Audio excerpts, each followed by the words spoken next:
Hi, good evening. Yes, I'm on Simpson Lane, which is one of the areas that UB County officials has identified has experienced flooding in the past. So they tell me with the anticipated rain, they will be monitoring this area closely, but they say this is just one of several locations that they will be keeping a close eye on.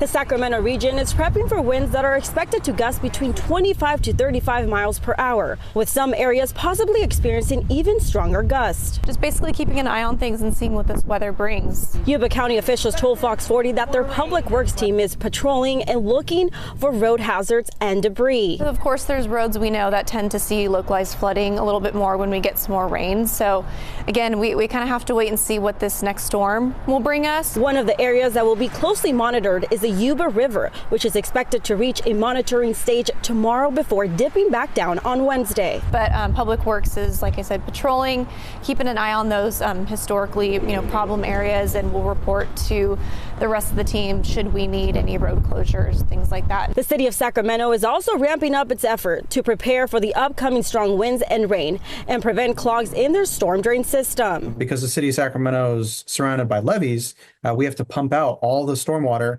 that falls in the city of Sacramento.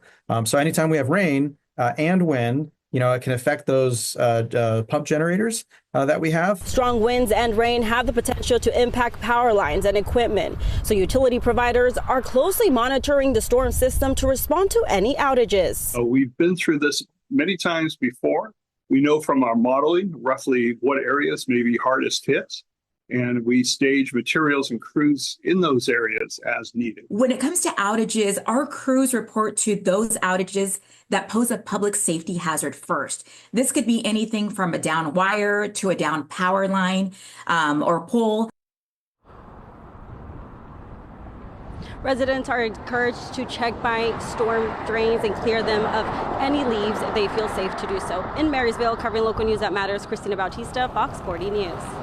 All right, Christina, thank you.